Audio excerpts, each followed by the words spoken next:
get started with today's webinar on the educational heritage of India. Sahanaji has her own interesting story. She's written her book, actually now two, right? The Revisiting the Educational Heritage of India and the Educational Heritage of India. And it takes people on a journey, right? Through and that's another whole conversation. India, Bharat, Hindustan, South Asia, the whole Akhand Bharat, and how across time there have been so many different kinds of educational centers, a whole ecosystem of learning that led to writing some of the greatest works in any language, but in Sanskrit, of course, other Indian languages, and you trace how some of this knowledge production laid the foundation of major disciplines that are taught today in modern universities around the world. So this knowledge revolution that really started from India and the subsequent destruction of that educational infrastructure is such an important history to know. India's history through the prism of education. At Hindu University of America, that's foundational to what we're doing. It makes so much sense. I'm glad that you've been able to join us now, offering this webinar today for everyone joining us. And then also the course that's going to go along with this. So let me just give you a brief introduction, as Sahanaji is now an author and commentator based in Ithaca. But her professional background was in environmental engineering. I got to hear that story about water when we were at DDA, the Dharma and the Digital Age conference at Georgia Tech. And it's this unique and different perspective in your writing and your ability to grasp, different subjects, and then make it understandable, connect. And this is why you're, so popular on social media, on Facebook, and being able to connect these big, difficult, complicated ideas to the people who want it. And that's what we're trying to do at Hindu University of America. In your book, your first book, right? The educational heritage of ancient India, how an ecosystem of learning was laid to waste. It's been appreciated. You also were part of the Tejas project, right? With the Hindu youth scholars and how some of them chose your book. And it really, it's a compelling narrative. It awakens readers to the profound impact of India's intellectual legacy. So that was the first book. The second book is this Revisiting the Educational Heritage of India, continuing to unravel the layers of India's knowledge systems. And your more further background, you're an alumnus of Delhi Technological University, and it was in Singapore. So you've lived around the world. You've been the editor of Asian Water magazine for many years, but it's now this reconnecting with I think the dharmic roots, the educational heritage of India, and how you have filled a much needed role as a scholar, as an academic, as somebody who's coming into this space who connects it. So we're glad to have you with us today. And let me just give a few shout outs. Giraji from Chicago, Vinod Gupta from Bethlehem, Pennsylvania. Thank you for joining today's webinar with Sahana Singh on the educational heritage of India. So with that, not too long introduction and background, Sahanaji, let me hand it to you to get us started, and I'll be in the background supporting how I can. Sure. Thank you so much, Ankur, for that lovely introduction. Namaskar to everyone. It's an absolute delight now to think of how to teach what I have been researching for so many years. So it was a journey for me as well. I mean, I had a conventional education in Delhi, Calcutta, and various other cities in India. And then, of course, we moved to different countries. But this whole connection with our ancient history and finding out what our educational heritage is has been extremely rewarding. And through this journey, I am connecting to who I am, my true nature, my true calling. And it has been a very rich experience because it makes me the most authentic version of myself, I must say. So I think what I want to share with you is what I'm going to be teaching in the course. It's going to be essentially based on the book that I've written. I've written two books. The second book is more detailed, and it talks about what India's educational heritage was and how we lost it. I mean, lost the connection with it, and what price we are paying for it, why we need to reconnect with it. All this is in my book. But I think for many people, it's hard to read every word in a book. They would rather be taught or told about what's in the book, and then that journey is another kind of journey where we are actually you're discussing with the author of a book what is in the book, and learning together. Because in Hindu Dharma, it's always about learning together. It's never a top-down approach. It's you have shlokas like Sahana Vavatu, Sahana Bhunaktu, which is all about together we will study, together we will learn and share. So that's what I'll do. I have a PowerPoint, which I'll share with you. I guess you're all able to see my screen. Okay. I'll just minimize the view of this. Okay. So introduction to the course that I'll be teaching soon from October onwards.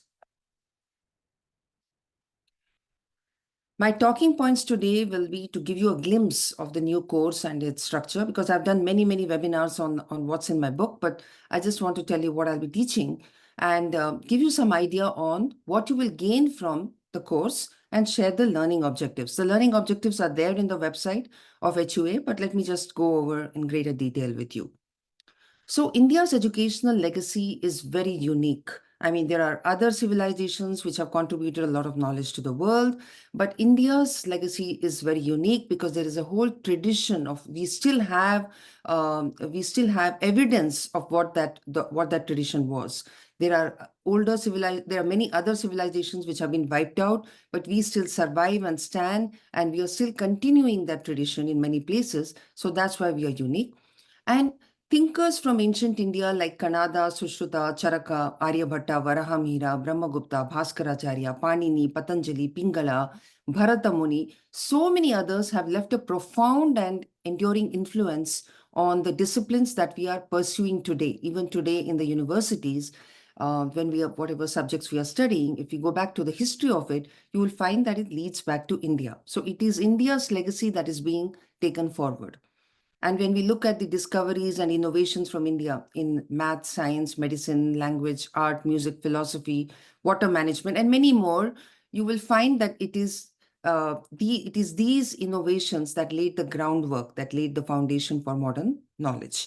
So it is relevant to this day, the legacy of India, and we need to know about it because we are not talking enough about it. We are just studying in a vacuum where we're just studying these modern subjects, and we don't know how it is leading us back to the ancient times where it was first discussed, talked about, and not knowing it actually leaves a vacuum in our mind. That is something that I want to discuss. So what is this unique ecosystem of learning? We have a very ancient tradition of formal, disciplined teaching and learning, which attracted students from around the world to India. And you know, it is very typical in amongst Indians that unless we get recognition from the outside world, we don't really value it.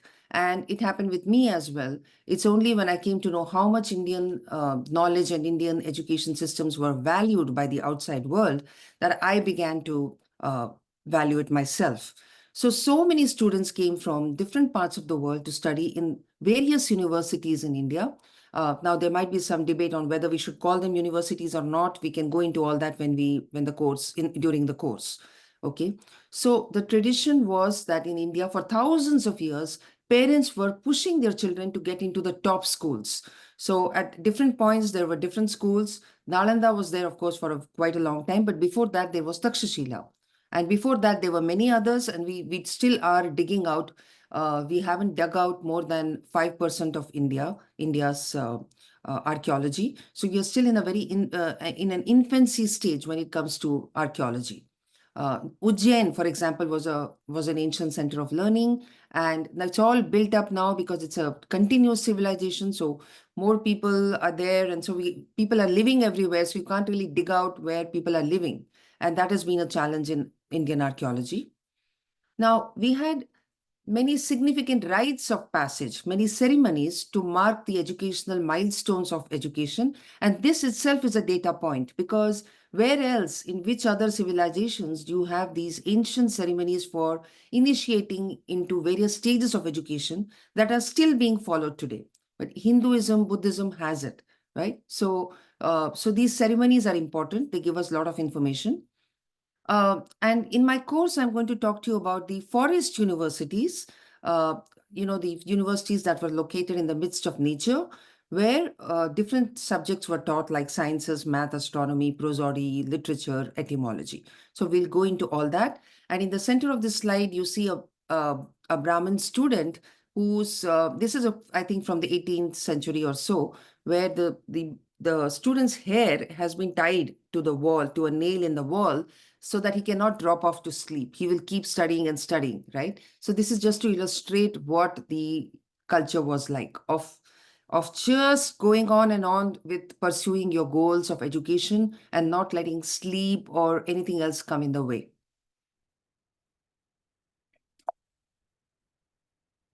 This is a picture of Vidyarambha, which is called, this particular picture is of Hate Kori in Bengal, which is a variation of Vidyarambha, the first time a child gets acquainted with the alphabets. And it's a beautiful ceremony. In Vidyarambha, in most places, they actually have a plate of rice on which the child is made to trace the alphabets. But this one is the Bengali version of it, where they are doing it during Saraswati Puja. Upanayana ceremony, which many of us are familiar with. All these are very useful in making us understand how important education was in a person's life. Okay. And in my book, I have this map in which I have plotted the centers of learning, the ancient centers of learning. And this was very hard work for me because all these centers existed at different points of time. They were not existing at the same time. But I wanted to know what were all the well-known centers of learning in India. And it was a surprise to me to find almost 100 of them.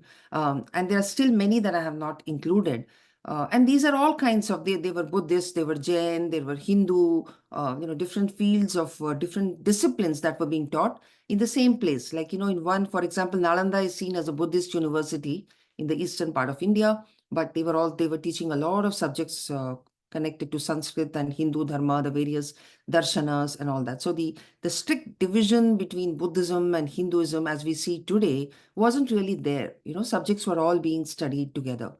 So this map I will be discussing in more detail during the course. So many centers of learning in the south, in the north. You had Sharda Peeth in the north in Kashmir, where not only was it a temple where Sharda Devi was worshipped, but there was also an annex where classes were being held. There was a library where important manuscripts were preserved, and scholars were traveling from all over India to refer to those manuscripts. So imagine that kind of a culture where scholars make these difficult journeys just because they want access to the most original, most authentic manuscript. So these things were all happening, and we'll discuss that in the course. The teacher's role is very important. It forms an important part of my book as well. How the teacher occupied the highest status in society because everybody knew the sacrifices that the teacher is making. So teaching is not a profession that you're getting paid for. It is a labor of love. It's a calling. And so the whole society would be donating to teachers and educational institutions, right? Donations to teachers and educational institutions were highly esteemed. They carried great merit and recognition within society.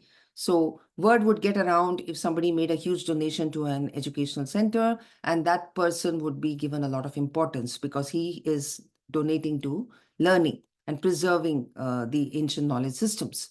And so the scholars were freed from the burden of earning a livelihood because the entire society was supporting. There were villages that were, even the kings would assign a certain number of villages to feed the scholars and the teachers and the scholars.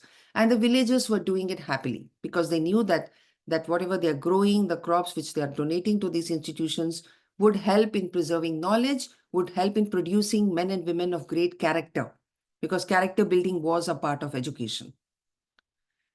I'll also be going into the relationship between the guru and the shishya. The guru embodied knowledge, and so the shishya who lived with the guru would be learning a lot, would be reading the guru like a book, because some things would be written in the book and the manuscripts, but some things would be in the way the guru conducted himself, behaved, how he spoke to, what was the speaking style that he used, how did he interact with the villagers, how did he interact with the family. All these things were also being observed by the students who lived with the guru. And so it would be an experiential learning. The guru would be giving different tasks to different students, and so teaching the same subject matter in different ways. It was very, very individualized. And I'll be talking about how the personal growth of the students happened as they lived with the teacher. Now, there was a distinction between the lower education and higher education, and lower and higher, not really in the sense of demeaning the lower education, but trying to make a distinction between skills and, mind sciences. So the higher education, which was followed by very few people, though we seem to think that, oh, Vedic learning and, people were being stopped from going for Vedic learning, all that is nonsense, because Vedic learning is not something that everybody went for. The Vedas were extremely complex. There was a certain lifestyle to be adopted. There was a certain procedure to be adopted. And it took a very, very long time to master even just one Veda. So now the Vedic education, the Shastric education was higher education. And it was to take the students to a higher level of consciousness, deep immersion in the Vedas, and to liberate them. Sa vidya ya vimuktaye was the goal of education. And so very few people went into it, but those who went into this were having a huge responsibility to maintain this and to pass it down to the next generation and the next generation. Now, similarly, worldly education or skill-based education was very important, and it was pursued by maybe 95% of the population. And this was also including a basic understanding of the Veda, but it was focusing on skills of becoming an expert in various skills. There were 62 kalas, right, which have been numbered, 62 of them, and you had to become 64 kalas, sorry, and you had to pick up as many of them as you could and become an expert in that, and also earn a livelihood out of that. So this so-called lower education was about becoming an expert in a certain profession, and a lot of it was also jati based, because different jatis were tasked with preserving the knowledge of their jati. And they had their own histories, they had their own devatas, and they knew that they had to preserve that knowledge, because everything was knowledge. How you do textile weaving, that is knowledge. How you do carpentry, how you do sculpting, that is knowledge. Each of these are specializations that were also regarded as knowledge. Now, there were four main attributes of education, Vedic education. I have zeroed down to these four attributes. There were many, many others, but just to make it simpler, and I'll be expanding on them in my course. Nature-centric was one attribute, interdisciplinary, holistic, purposeful, not arbitrary. So these are some attributes that I zeroed on. Nature-centric in the sense that classes were held in the midst of nature, and then nature herself was an important teacher, guiding countless discoveries towards higher truths and through observations. So, for example, students would be sent to graze cows or to bring water from a well, observe the changing seasons, watch the germination of a seed, prepare herbal concoctions. All these were using nature as a teacher. And then elements of nature were studied in great detail. And in this manner, sustainability did not have to be a separate discipline in those times. Okay, this is very critical, because sustainability was a part of every discipline. There was no reason, there was no need to study environmental engineering, sustainability engineering, because whether you studied grammar, whether you studied how to make sculptures, whatever you studied, you would have to keep nature, Prakriti, as a part of the equation. And then events observed in nature were correlated with human life. So humans were taught that they are a minuscule part of nature, and everything that they're seeing in nature happening around them is happening to them internally as well. For example, I created this strip from Chandogya Upanishad, where Shvetaketu is telling his guru, who is his father, whose father has asked him to look at the seeds and examine it from inside and see what he finds. And he's saying, I do not see anything inside the seeds of this tree, the banyan tree. And Uddalaka, his father, the guru, is saying that he's making him reach higher truths. He's saying in that invisibility exists the tree itself. The tree is there already, but you are not able to see it. And the tree is going to manifest itself soon. So the tree emerges from the seed and manifests only when it is pushed by the subtle energy that you cannot see. And it is the same subtle energy that is in all the living beings. So imagine these kind of truths are being gently taught to the students who are capable of absorbing those truths. The second attribute was that the subjects were interdisciplinary. The education itself was interdisciplinary. It was never in silos. You were not taught a subject in isolation from other subjects. And what better than a quote than this one from Charaka Samhita, an Ayurveda Shastra, which says a physician who has learned one science only cannot be sure of his own science, which is Ayurveda in this case. And so he can't be sure of his own science, and for this reason, the physician has to be versed in many sciences. So this is a part of Charaka Samhita, and this was followed in all disciplines. You know, you were made to get specialized in your discipline, but you had to know a little bit of various other disciplines so that you would have a better understanding of your own subject. Holistic was the third attribute. So there were no barriers between math, religion, and art. It's not like if you're studying math, oh, you can't bring in any mention of Bhagwan or Paramatma. It's not like you're studying some subject and you have to keep it completely separate from religion. That is actually a Western way of doing things. So we could worship the sun as a divine being, but that did not stop us from calculating the distance between the earth and the sun. At the same time, beautiful poetry could be composed to invoke the power of Surya Devata. So you would have all these things happening at the same time. It was holistic. The sacred and the rational, they both were blended together. It was never separation. Okay. So geometry would be used to build accurate altars for the yajnas. You had to know, you had to make those accurate shapes, the rectangles or the circles or whatever, and they had to be of exact areas that had been decided upon. And then yantras had to be drawn at the time of Homa. So, you know, when you're doing all these religious, so-called religious ceremonies, you had to use mathematics.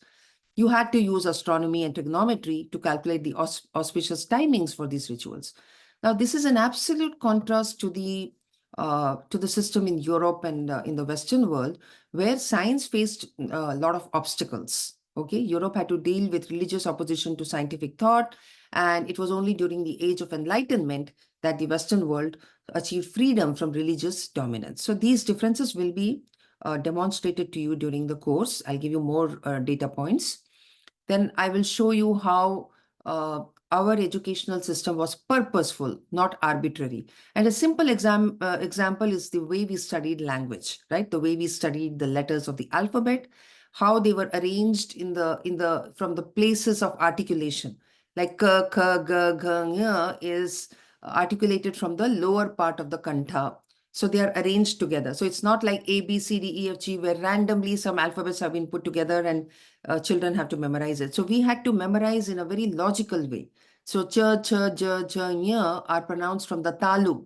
Okay, talu, and then t, t, d, d, na is pronounced from the murdha. So in this way, so the way we memorized was very purposeful. It was not random. It was not arbitrary. And various other things, the way the shastras are taught are also in a very purposeful way.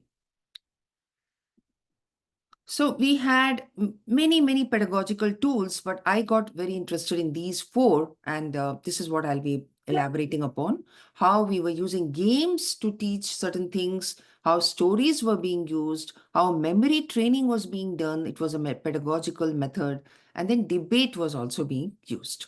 So games, as you know, this game of snakes and ladders, it's a modern way of playing the game of snakes and ladders, where we just roll the dice, we get some number, we go on the square with that number, and then we climb a ladder if it is, there's a ladder there, or we come down a snake if there's a snake there. But in ancient times, the game was actually a moral game, which taught virtues and vices. So if you landed on a square with kama or krodha, then you would go down a snake. And if you landed on a square with ahimsa, then you would go up a ladder. So in this way, children learned uh, morals, you know, good qualities and bad qualities without being lectured. It was already part of a game that they played, and they always knew that, okay, as you get better qualities, you advance up, you reach the square, which has the ultimate square, which has moksha or vaikuntha or whatever in it. And there were variations of this game in different sampradayas. Okay. And stories, I mean, stories, we know that ours was a civilization that understood the power of storytelling. Ramayana, Mahabharata, all these were very, very important texts that were used in the education system itself. So there would be gurukulas where Ramayana is at the center of the curriculum. Through Ramayana, you would learn grammar. Through Ramayana, you would learn morals. Through Ramayana, you would learn logic. So many subjects could be taught via stories. So this is a very important pedagogical tool that was used. Panchatantra stories, which were stories within stories. Animals are being used to tell you certain things. So children would enjoy learning through animals rather than somebody lecturing them, be good, don't trust this kind of a person or be this kind of person. The stories with animals were teaching them all these things. And some deep theories were actually there in these stories, and those students who went and pursued, for example, Nyaya or Niti or anything else, they would know the significance of these stories as they went into higher studies. So, memory training. Memory training is just so amazing that is one sphere that I feel that we need to learn in the modern education. There is a superior learning curve when memory is enhanced. So there was a study called the Sanskrit effect where the brains of the Vedic scholars were studied over a period of time as they kept chanting and chanting the Vedas and memorized. So it was found that the cognitive area of the brain expanded when they went through their Vedic education. So this is a very important finding, and now they're trying to do research on whether Alzheimer's disease can be prevented by all these things, by trying to enhance memory through Vedic chanting and various other chanting. So a lot of research is going on in that area. I mean, I won't say a lot of research, more needs to be done, but yes, people are wondering about these things. And we have the example of Yi Jing, a visiting Chinese student who studied for many years in India. And he has written about the extraordinary memory and intellectual capacity of the Brahmanas who were studying the Vedas. Entire books were memorized. But then even if we go into the skilled people, like, those who were like dhobis or who were involved in the Vaidya, helping the Vaidyas and all these, even these people had huge memories. Pharmacists, washermen, and this is noticed by the British travelers and other travelers who came to India, that they had never seen this kind of memory in other people as they saw in India. So there's something here we need to look at closely, and I'll be going into it in the course. I'll also talk about the various methods of Vedic chanting, which are extremely intelligent, and how they go in a non-linear way in order that all these Vedic verses are simply imprinted in your brain and there's no way you're going to forget it. And how maybe we can use this method for other disciplines as well. Okay. Then debate. There was the Indian civilization fostered a strong spirit of rational inquiry, which meant observing the physical phenomena, applying rules of logic to find out why these phenomena were happening, all these things. So it was debate, reasoning, logical reasoning. All these things were just part of the education system itself. Okay. And in many colleges, in many universities, debate was also a way of examining the student, whether the students have learned or not. So different set of students would be debating with each other, and then the teacher would be awarding marks based on how they are debating, because that would show if they have understood the subject. Okay. And Tarka Shastra is mentioned in various texts. Tarka was, of course, not debating, but logical reasoning, and that is how it was used in debating. Different kinds of evidence would be examined to see whether it is good evidence or bad evidence, and all those things.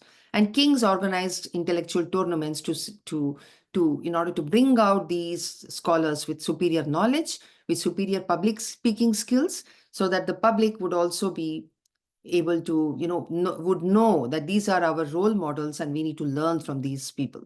And maybe their children should also be sent to educational centers where they could learn these things, right? And in my book, the longest chapter is the one which talks about how Indian knowledge went to the rest of the world. And obviously, in the course also, I will be dwelling a lot on how Indian knowledge went to Greece, went to Egypt, went to Europe, and you will come to know a lot of dots will be joined when you will understand how this knowledge went from India to the rest of the world. How there would be scholars who came to study in India and copied down manuscripts and took them back and then translated them into their own languages when they went back to their home countries. And also when, how the Indian scholars themselves traveled to different countries, like they went to China, they went to Western Asia, they went to Baghdad. So that's how Ayurveda was, the entire Charaka Samhita, Sushruta Samhita was translated into Persian and Arabic. And then that became the basis of modern medicine. So this also will be discussed in my course, how Indian knowledge went to Japan, China, Southeast Asia. It's very interesting because it helps to connect the dots. And when you travel to these countries, you will then know where they got all this from, why are they so similar to us? How come they believe in the similar things that we do? How do they think similar to us? Then you will know the source of it. Now, it's very important to know how our educational centers were destroyed. This is usually glossed over. It's not taught in history textbooks because it's an unpleasant chapter, of course. But we need to know, because if we don't know what was destroyed and how it was destroyed, then you will not know how to get it back, right? So on the left, this is an illustration of Bakhtiyar Khilji when he destroyed Nalanda, Vikramshila, and all these universities, how you can see bodies strewn around, and how he's looking at a manuscript which somebody brought and showed to him, and he can't make out head or tail because he has killed all the scholars, and the library is also burning, right? And on the right, you have this actual remnant of the Sharda Peeth University, which is in the Pakistan side after partition. And this was such a famous center of learning, but this is what is left of it when it was destroyed by the Islamic invaders. Then I will dwell on British imperialism, because this is where I feel that when we were colonized by the British, that is when we lost a big part of our knowledge systems.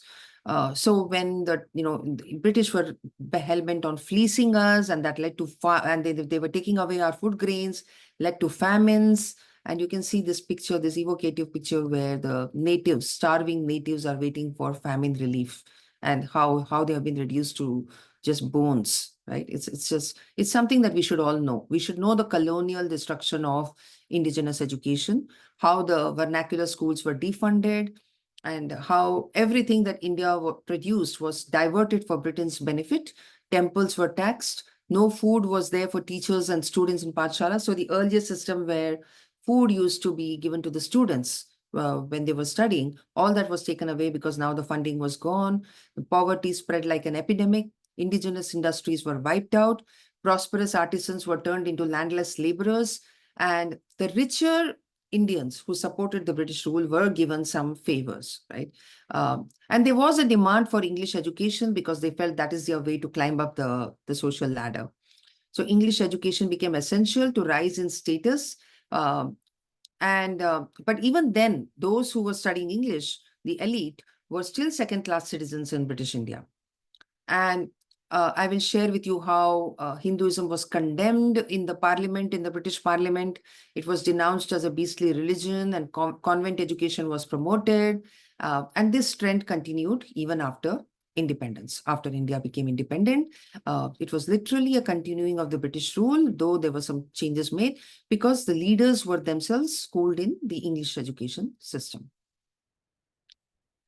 Now, I come to the topic of the dangers of Western universalism, because, if people will question you on why we need to know all these things, why we need to know about our glorious past, it's because we need to know the dangers of Western universalism, how Western accounts of history, philosophy, and identity are being imposed on us. So that is the reason why we need to study this. And how manipulated history gets embedded in our minds in the form of symbols, narratives, tropes, identities. Like how swastika, we are told the swastika is a horrible symbol of Nazism, and we are fighting to claim that back. And that is just one example. I mean, there are so many other things that are looked down upon because then it is being looked at through the lens of Western universalism. So we have the indigenous understanding of so many things has been dismantled. Dharma has got subverted by the civilizing mission of Christianity. Then there is the Western reductionist approach, right? Binary categories of everything: sacred versus secular, monotheism versus polytheism, political left versus political right. These kind of things have all been imposed on us. And so in order to get back our own drishti, we have to step back a little bit and know what kind of education has been imposed on us, right? How our cultural property, our intellectual property has been stolen, has been taken away, has been plagiarized. Okay. How we lost terminology because of deracination. I'm going to be devoting some time to this in the course, because even Indians themselves are using terms like non-sleep deep rest, In Sundar Pichai of Google has spoken about how when he's suffering from insomnia, he does this non-sleep deep rest technique. And then when you look at it, you find that it's nothing but yoga nidra. Yoga nidra, which is very much a part of our yoga culture, the yoga shastras.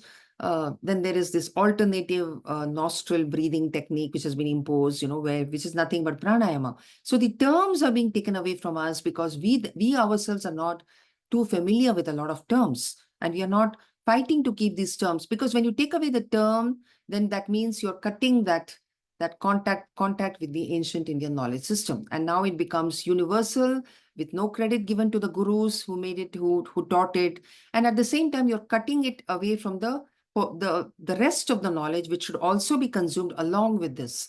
So it's not like pranayama has to be done in isolation. It comes as a part of the entire intellectual legacy. So all these will be discussed in the course. And I'm going to make the case that being rooted in Indian knowledge makes you a force for good, because you will see the big picture, you will see beyond the body, beyond the country, and you will see the connected systems. So it's actually good for the planet. It is good for the world to be rooted in Indian knowledge systems. And, the Sanatana worldview is actually needed to bring back balance to this world. We have problems like climate change, carbon footprint, pollution, garbage, psychological problems. We have so many problems in today's world, and they have mostly come from moving away from the indigenous or the Sanatana worldview.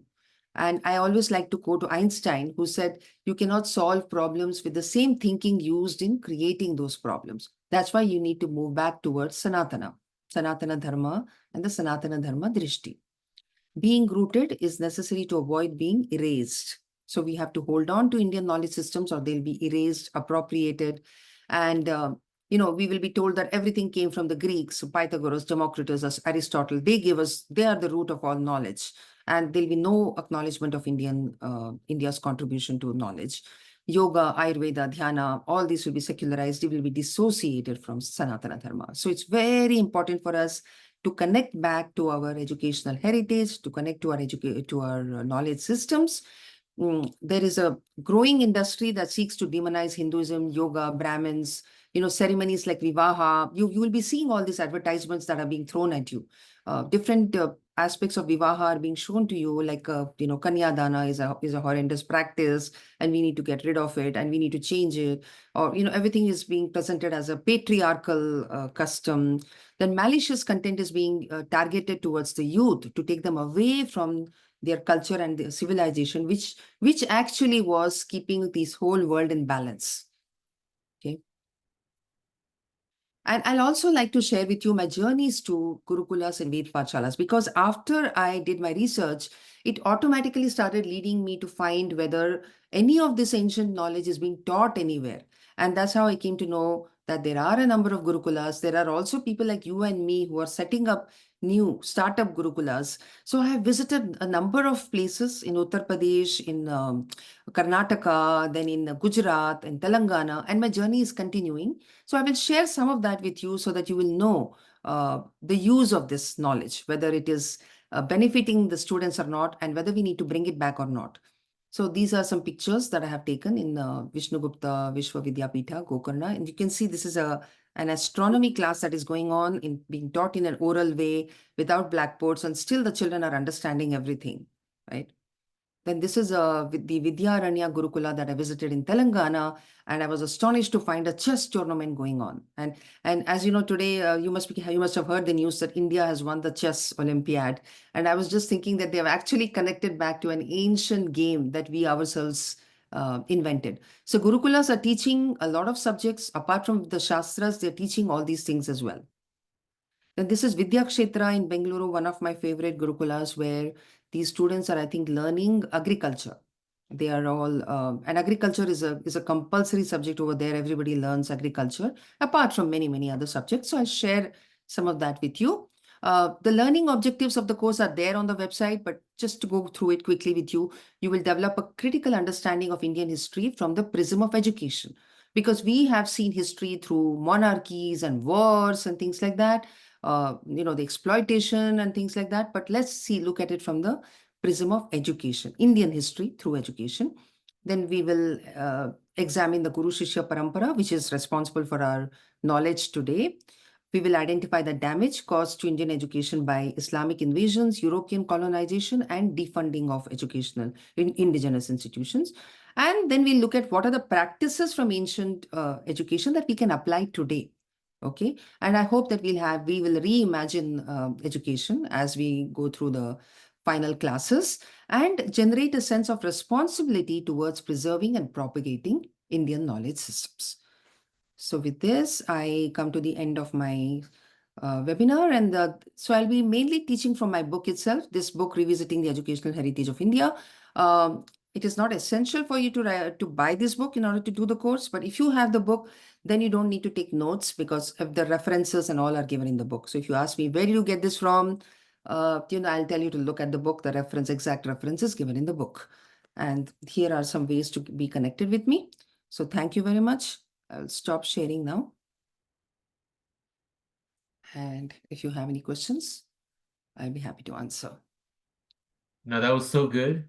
Going through the whole thing, and you can tell you've given this presentation many times, but that's what, at Hindu University, if you want to go deeper with the author, get into all of that, definitely take the course. But of course, we'll take your questions now. So I don't see any in the Q&A box. Please drop questions in the Q&A box. How was it turning your books into a course? Did it kind of flow naturally? Or I know on the back end, the learning management system and breaking it down week by week and all of those assignments, it's a little bit different, but Yeah, if you it's want to going to just be, share the I've process. not completed it yet, so I'll do it before October 14th, the start date.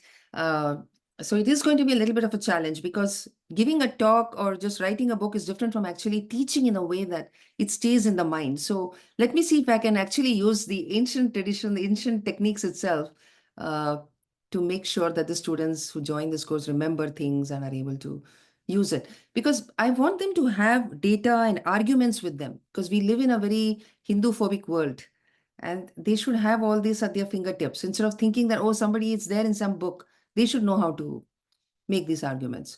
It's going to be very dense though, because there's just 10 classes and I have to compress everything in those 10 classes. So that'll be a bigger challenge for me. Wonderful. So this course is part of our history and methods section area of study. It's going to be on Mondays at 9 p.m. Eastern. Just putting some of those details in the chat and the link as well. And let me launch a quick poll. Let us know if you're interested in taking this course. Cool. We also, continue to offer retreats at Pine Lake at our campus. I think Sanaji, you are welcome to continue to apply and share your knowledge in all these different ways that we try to share it with our audience. So maybe that's in the cards later. Anjali ji is asking, which scholars did you draw from for your book? Oh, there are a whole lot of them, dead and alive. Uh, well, I started this journey with Dr. N.S. Rajaram. So he's no more now, and his books are the ones which led me on to explore this. And then, of course, then I came to know Dr. David Frawley, then Dr. Subhash Kak. There are more than 200 references in my book, and then all of them, I've learned from all of them. Radha Kumud Mukherjee's book on ancient Indian education is very, very beautiful, but it has a lot of detail. Most people today would probably not want that much of detail. So I have taken what I felt was most relevant to us from there. And then there are books by Apte and, Altekar. And then my own experiences. I've also gone with a lot of my experiences and talking to gurus because, it's an oral tradition. So you have to speak to gurus and ask them, how do you teach this subject? And then you come to know that how they use non-linear ways of making you remember things. So yeah, Dr. Subhash Kak, David Frawley, various gurus that I've interacted with, and then so many books. And then the British travelers, the European travelers who have written, and then the Chinese, the Zhuang's book. The Chinese are a big, big source of knowledge because they have talked about how much they are valuing the India's knowledge. How, there was a scholar called Atisa who to get him to Tibet, how much of tapasya these Tibetans did to take him out from Vikramshila University and make him settle down in Tibet. And that itself was a revelation to me that they are doing anything. They're giving all the wealth. The king of Tibet has sent his wealth to give him anything you want and get him to move to Tibet and teach over there. So, so these are all these sources from which I come to know how much Indian knowledge was valued. Thank you for that question, Anjali ji. Nice question. Of course, important. Where do you draw from? Really got so many different strands that you've been able to synthesize and share. It's pretty impressive. Um, Colin is asking, why was the chakra, the swastika, appropriated? Maybe you can also talk about more generally, right? The misunderstanding, the misrepresentation of Hindu symbolism and ideas in the West and how you trace it. It was always a cross, right? The Hakan cross. It was never the swastika that was used by the Nazis. But it's true that maybe the swastika itself ultimately led to the cross and all that because of all the influence that Indian symbols were having on the rest of the world. So they were copying and they were creating their own symbols. But ultimately, it was the cross. It was never the. It was not even called swastika by the Nazis. But somewhere that whole confusion, or maybe deliberate interpretation of calling it swastika and some kind of Aryan supremacy theory and all that were put into it, and that's how it was associated with the Nazis. So when we study according to our tradition, then we will see that they are drawing the swastika and the meaning of swastika, what it means. It has nothing to do with supremacy. It's everything to do with your own well-being and your balance, right? So that's why we need to know our own knowledge systems and the pedagogy in order to clear all those misconceptions. Yeah, that was an interesting whole world of different ways of symbols and representation because of one particular way becomes synonymous and then it becomes another reason to hate and confuse. Yeah, So absolutely. I mean, things like monotheism, idol worship, for example, the way it has been perceived by the West is that, okay, these people are superstitious. They are thinking they're worshiping the deity in the form of an idol and all those things. And you have to know how much they have discussed this in the British Parliament and things like that.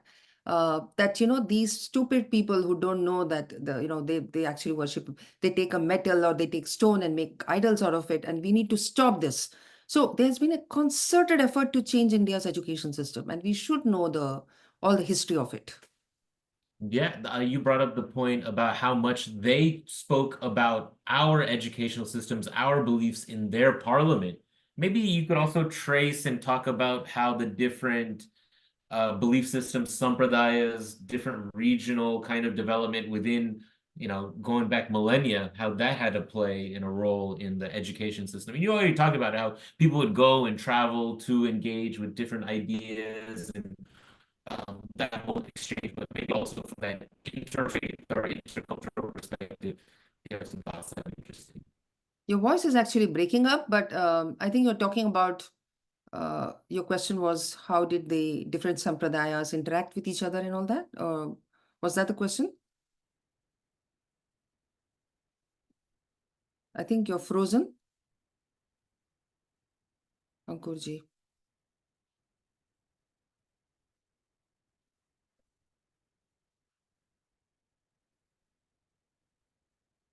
I cannot hear you.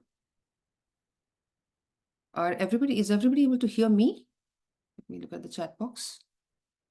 You're able to hear me. Okay. Ankurji? Okay. So let me just look at some questions here then myself. Can't hear you, Ankurji. So I'm looking at the questions here. Was this part of culture clash and struggle? I don't see any culture clash as such because since debates, all channels were open for debating, for writing, and people were free to open their own gurukulas. So somebody who disagrees with a certain theory or or a doctrine or something, they can, if they have enough number of students, they can open their own gurukula and teach the students. So that being the culture, there were so many educational centers of different sampradayas. So I don't see a real culture clash as is being made out by Western scholars. I don't see that. I see clashes happening on the during debates. Yes, a lot of harsh words would be used sometimes, and the rules of debate. There were rules of debate, by the way, about how to engage in debate, how you should know the opposition's point of view completely. You should have read all the books written by the other side before you sit and debate with them. So all those rules were being followed, and sometimes they would be flouted too. I mean, humans are humans. So those kind of clashes were happening, but they were not bad. They were helping our civilization to grow and knowledge to grow. Because imagine there were people who didn't believe in God, plenty of them who didn't believe in God and who were the Charvakas, for example. They just believed in, okay, what I see is what is true. I don't have to believe in something that I cannot see. And they were happily existing too. So I don't think there was any that kind of a clash. But yes, there would be isolated instances of fights happening, and or maybe some condition has been set that in whoever loses this debate is going to leave the city. Those things happened, but they would be agreed on before the debate itself. Ankurji, you're back? Yes, yes. Sorry, just had too many windows open. Yeah, yeah, Uh yeah. I went on in your absence. yeah, no, perfect, perfect. Arun Jain is asking, have you been asked to assist the Board of Education in India, or are you affiliated, assisted them with developing our indigenous curriculum? Maybe this is also a broader question where, there's local gurukuls and there's the Om school and people have Bal Vihar, and there's so many different ways that we are trying to create our own Hindu educational ecosystems from young kids to adults. How have you been plugging into that? Where are you working? Are you invited by Indian government locally? Uh, Share with Uh, us. I have not actually been invited by the government as such to assist in building, in developing their content and things like that. I was hoping they would, but then there were many other scholars. I mean, I am not the only one, and there are hundreds of them. So they have picked certain people, and they are on the job. But I know that my book is being used. So my book is being used in many places. It is recommended reading, or it's even a textbook at the higher level. That is happening. And I'm being invited to speak at universities, and I'm interacting with them. That is happening. So ideas are definitely moving around. I can see that a lot of things that I've said are uh, are being repeated somewhere or being used somewhere, which is how it is happening. It's not like I've been hired by the government of India. But Gurukulas, I am having a lot of personal connection with Gurukulas, because so when they come to know what I'm doing, they ask me to go and visit their Gurukula and see how they are, what they're doing, and advise them in some way. So I have been doing that. And that has got me personal connections with a lot of Gurukulas. And I can see some amazing work being done, amazing examples. And I'm hoping that it will become mainstream. Now, that's a very, very ambitious thought that, this will, Gurukula education will become mainstream, but at least become a very viable alternative, if not completely mainstream, because it's difficult to scale up Gurukula education. You can't have a Gurukula with 2,000. Of course, Nalanda University did have that many students. I have no idea how they did it, but they had thousands and thousands of students. Um, but the most of the Gurukulas were smaller. It was very individualized. So that's the way it's going to go. So we need to probably have a franchise of the good, well-run Gurukulas in different parts of India. I do see a lot of parents who are fed up of modern education system, and they just keep pinging me to ask me, Sanaji, suggest a Gurukula right now. I don't want my child to go to this school where he's being bullied, or this is happening, that is happening. And I wish I could give them a list of 20 Gurukulas to choose from, but I'm sure it'll happen. And that is my sankalpa. In the years to come, I'm very sure that there will be more than 100, 200 Gurukulas that I can recommend to people to put their children in. Nice, nice. Sankalpa. That was actually the theme of the Yuva conference, the Hindu Yuva conference over here in Los Angeles. That's why I wasn't able to join you for Wave. So there's so many people working in this space. And again, Sanji, your work, as you mentioned, it's being used in these other places. It's having that effect. And we're glad, again, to offer this course. Dr. Krishnanji is asking, is this a one-time course or will it be repeated? He's already enrolled in an HUA course on Monday nights. I know this time zone and all that other aspect of it is interesting. And you said you're condensing so much information into one course, so what are you thinking of? Of course, we have to make this one course work. Hopefully we have 20, 30 students so that you get to go through it. And then What are your thoughts? No, I would love to teach it again, a longer course. I would love to repeat it, but it all depends on how many students enroll, right? So I would love to do it again. This is my favorite topic, and each time I'll probably bring in more insights as I keep going back to the Gurukulas. Yeah, I mean, we have to pick a day, and that one day is not going to suit everybody. Monday suits me fine because that's my free day. I have also joined a lot of classes here and there. So Monday evening works for me. But people can watch recordings. I mean, you can always enroll and view the recordings and come now and then to ask questions if you have. Yes, so I dropped a link to the course again in the chat. Truptiji is asking or telling, loved your example of Yoga Nidra, right? Our own knowledge repackaged and sold back to us. Right. She's asking, any idea what led West to embrace yoga and Ayurveda when the same was banned by British back home uh, for long pre-independence? No, this has happened because of the gurus when people came to know about the gurus in India, they connected with classical music in India, right? All these things led to, for example, Ravi Shankar jamming with the Beatles. Okay. And then that opened up so many things. I think you already have a course on this. I think HUA has a course by Phil Goldberg, which talks about how the Western world began to embrace, Hindu concepts, yoga, and things like that. Of course, Swami Vivekananda did come and make that big bang impact when he gave that speech. But after him came so many other gurus. They traveled to America, right? So you have Yogananda, for example, and that book that he wrote, Autobiography of a Yogi. It's just a bestseller. Till this day, you will find it being sold in bookstores, right? And that simply makes you feel fascinated by India. Oh my God, this knowledge, self-knowledge, whereby I will get liberated from pain and or suffering. So that is the way I think they started embracing it. But the problem is they just took it in bits and pieces. And slowly it became a business, and now you don't need to acknowledge India. You have your own, beer yoga or snake yoga or whatever yoga you want, and then you don't need to have anything to do with the gurus who spent their years to develop all these practices, right? So that's the problem. Yeah. No, and that's the opportunity for Hindu University of America, because when people are looking for this, they're looking for the genuine, the authentic, the people who are actually. And so, yeah, we do have a course on that, as you're saying. But Sanaji, I think a lot of people are hungry for this history, right? It gives such foundation, such grounding. The confidence that it gives. Look at all this information and knowledge we had across. So I'm so glad that you're doing this, you're offering this course. Yeah. As was discussed, enroll and we'll see where this is going. Dr. Krishanji is saying your book is not available on Amazon. Where It's not else? available on Amazon. You mean to say it's run out of copies? That's a good news for me if they have run, if it's sold. But it's very much there in Amazon, and it's even there in universities in America. I've seen them. Well, Um, if there's a fresh link, what we'll do is after this webinar, we send an email to everyone who's registered. We'll make sure we include a link, your preferred way. okay. Make So sure it that might it. be a temporary thing if it's not there on Amazon because people are buying from Amazon all the time. Sometimes they have to stock and then they'll say unavailable, and then the stock comes back and then again it's available. It's there. No author can survive today without putting the book on Amazon. Okay.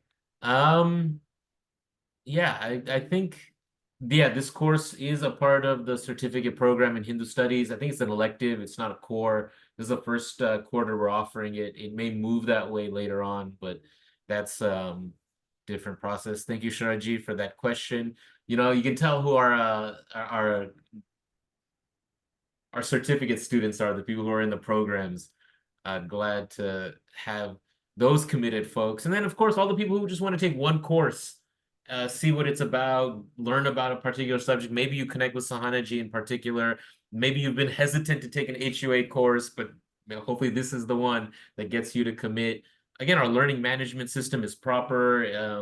It's, again, if you're not somebody who likes to, as Sahanaji said, read every word and go through it, but rather discuss and go with a group and learn about it, this is a perfect opportunity. And I think this is just a 1 credit unit course, so $200.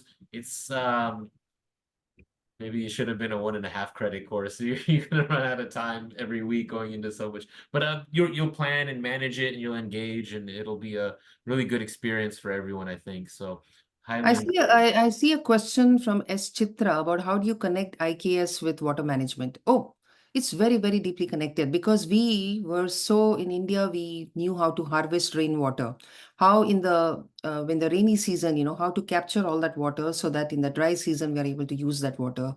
So it is very much there. I mean, in the Brihad Samhita, for example, Varaha Mihira has given so many techniques of finding out where there is water under the ground. So, we used to dismiss these things when we used to hear about some people from the village who know where water is. They carry some stick with them, which they go around and then they say, okay, water is here.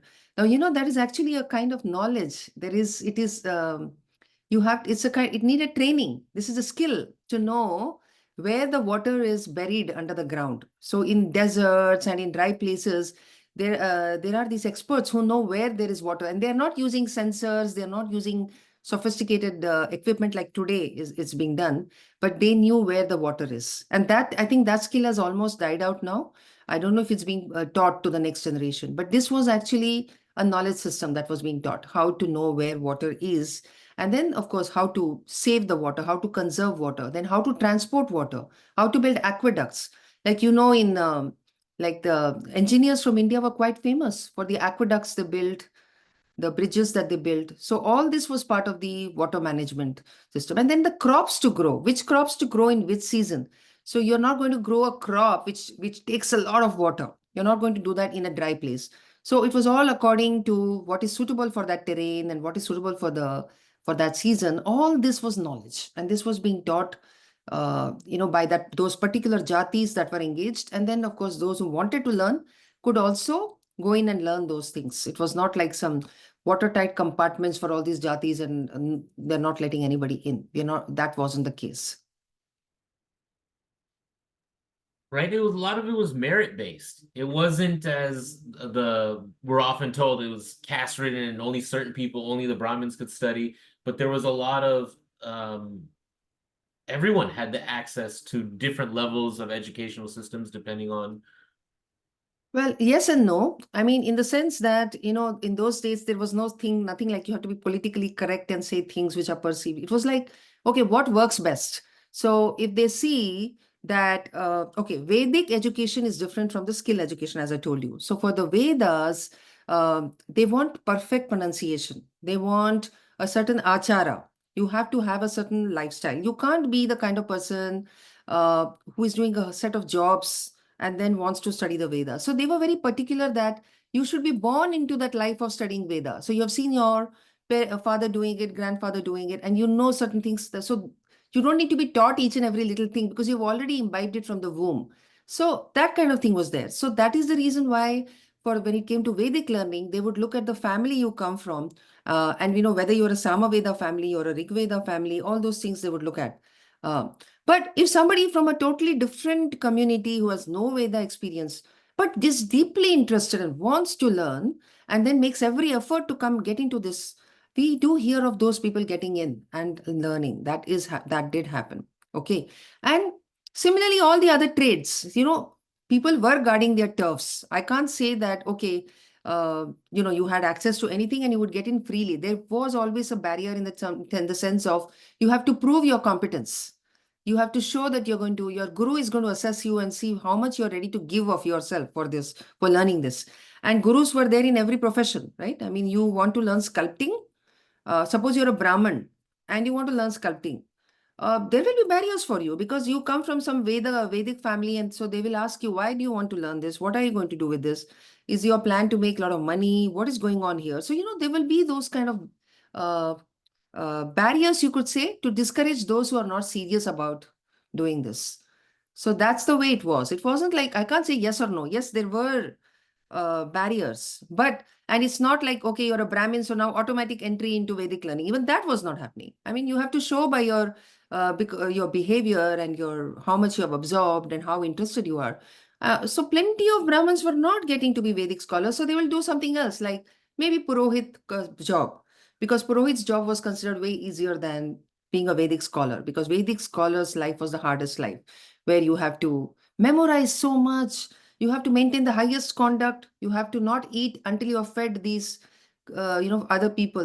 You have to, some poor people, then the birds, then the animals, feed the gomata, clear the, all those, do go seva and all that, then only you can eat. So there were a lot of rules and restrictions.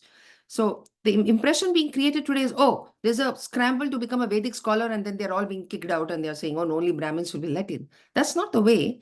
In fact, it was like the common people were very appreciative that the Brahmins are doing this. They're learning the Vedas for us, because when they chant the Veda, it is benefiting everybody. The vibrations of the Veda will make the crops grow, will keep us prosperous. So that's why they were going out of the way to help Brahmins, because they know that Brahmins are not doing it for themselves. I mean, the right thinking Brahmins are not doing it for themselves. They're doing it for the greater good.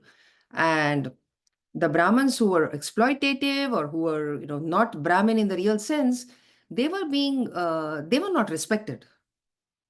Okay, so that's the way it was.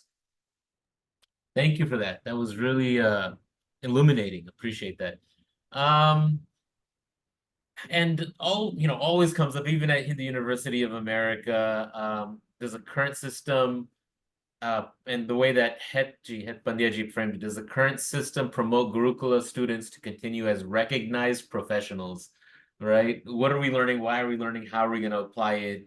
And what is the challenges? Especially, one of the reasons why the Indian educational systems were destroyed was because it helped get jobs if you went with the Christian education system or the European education system, and you create a different set of incentives and pathways. So if you I mean, look at Ayurveda today, like how much Ayurveda is in demand, right? So Ayurveda was kicked out from the curriculum when when they changed education. But today now, when, we are in the midst of so many illnesses, lifestyle illnesses and all kinds of things, what do you call those, allergies and what is that? That I forgot certain names, but there's no cure for a lot of these skin diseases and all that. And people are going to Ayurveda for that and getting benefit. So a good certified Ayurvedic scholar would very much be in demand, right? And that's why you have also acquired that the College of Ayurveda that has joined your school, your university, right? That is Indian education system. So just like Ayurveda, there are so many other branches which slowly need to be recognized. Okay, and I mean, those things will happen by itself. I feel, once we start getting interested. For example, Manjul Bhargava,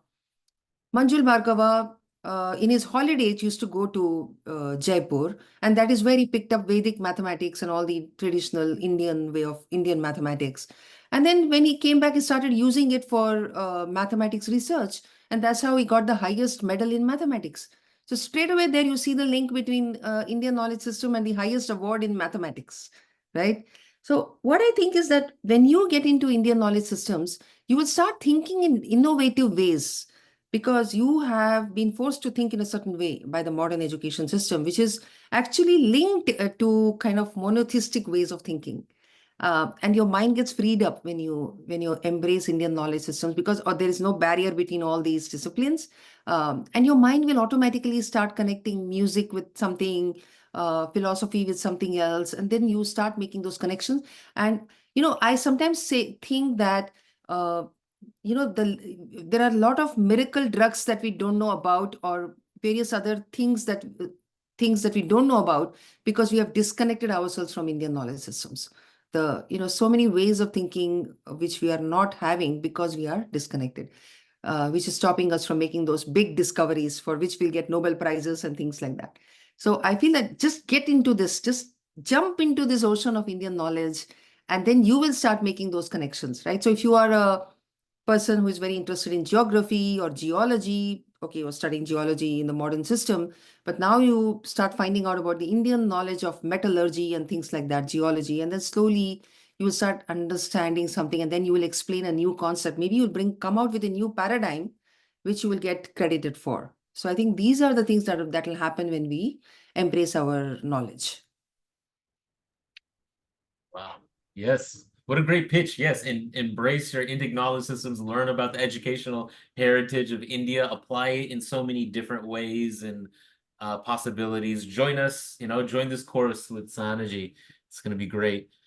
So with that, let me hand it to Sanaji to end the webinar. Closing thoughts. Sure. Again, such a good conversation, and again, bringing the relevance. People are like, "Oh, what are you going to do with history?" But this is such an important history that can be applied, and that last answer was so beautiful. I think hopefully you can take this course, connect with Sanaji, connect with Hindu University of America, and my pleasure, Sanaji, having you now go from webinar guest to faculty at HUA. Thank you. Glad to be on this journey with you. Thank you. Thank Sanaji. you. I'm also very, very excited. And I hope some of these people who have joined today will also join the course because, we will go travel together. And I think there'll be a lot of surprises. Things that maybe I have not told you is the objective of this course, but it'll get revealed as we go along. So thank you so much. Okay, thank you, everyone. Dhanyavad.